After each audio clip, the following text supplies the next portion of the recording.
So what exactly is velocity, and how does it affect your music when you're in Cakewalk or any other DAW that you use? Keep this in mind that the velocity controls the volume or the overall loudness of each individual track. It ranges from 0 to 127. Now, if you're having a problem of trying to figure out how to adjust the velocity of your track, stay tuned. I'm going to show you exactly how to do that. As you can see, we're in Cakewalk right now, and this is a project called Just a Tune. I've had it featured in maybe 1 or 2 videos now. I can't remember, but we're going to be dealing with this hi-hat part. Now, I don't need this console view, so I'm going to go ahead and exit out of that. All right, and this hi-hat is all the way up here. It says cymbals. All right, and I'm going to play the cymbals track so you can hear what it sounds like. Turn it up a little bit more so you can hear it a little better.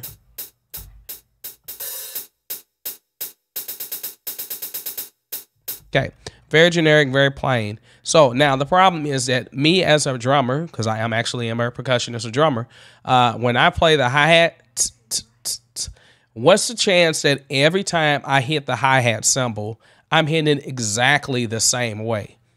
It's never going to happen. Even if you try to hit it the exact same way, it's still going to be some fluctuation in the tone, exactly where I put it at on the cymbal, whether I'm hitting the edge of the cymbal or in the center of the cymbal. So keep this in mind to make things more realistic. You want to adjust that velocity. So here, this is how you're going to do it. All right, we're going to go straight into the piano roll. Now you can do this in the step sequencer if you're using step sequencer, but right now we're going to do a piano roll because I'm not using step sequencer for this particular track.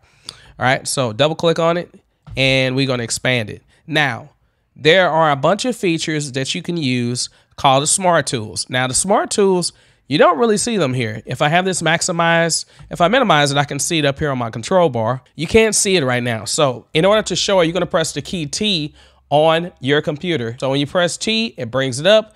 Now you have the ability to click on any of these tools that you need. Now, in order to actually change the velocity, first of all, you got to make sure that you can see the velocity. So if you go to view, you'll see this column here. If you go to notes, you'll see where it says show velocity. Now, if I don't want to see the velocity, I'll put it on that setting. I'll take it off because I don't want to look at the velocity. But in this case, we want to see the velocity. Click show velocity. It's right there. And it may look confusing to you, but each of these lines are basically the velocity level, whether it's from 0 to 127. But anyway, this is how you do it. Now, say, for instance, I want to just change one note. I click on one note. All right, that note is active. What I'm looking for is when you hover just on the outer edge of that note, you'll see a bar graph. Comes up like that. It's very tiny to see. It looks like a pencil. And then when you hold the note down, you can drag that note. And now, all right, let me go ahead and solo this again. Okay. And you'll notice that that one particular note is a little lower, and that's an open hi-hat. Now I can take it down even further. And now you won't hear it at all. Okay. So now I just skipped Control Z to undo. Control Z to undo again, and we're right back where we were at.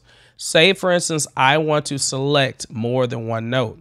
Well, if I want to do all the hi-hats, I can just select that one particular F sharp, which is where all the closed hi-hats are. And now I can adjust all of them. I'm just going to click on one note, hold it down, and it's going to drag all of them down. Or I can drag all of them up. And you notice when they go all the way up, they're all up to 127. So that black line at the top is 127. And then if I want them to come back down, I can do so like that. And so now when I play it, and you know that now the open hi-hat is a lot louder than the closed hats. And then I can return it back, Control Z, back to where it was at. Now, say I only want to just, I don't know, maybe do a few hats here and there. Like I don't want to do it everywhere. Click T, and you can use it to drag a few notes. So say, for instance, I want to do these two notes. I can choose those, and while I'm holding down Control, I can choose those two. I can choose these two. I can choose these two. Right, and maybe I want to, while I'm holding Control, now that I've let go of Control, press T again, Go back to my smart tool and wait until I get that little pencil. All right, there it is. And now I can bring those down. And now let's hear it.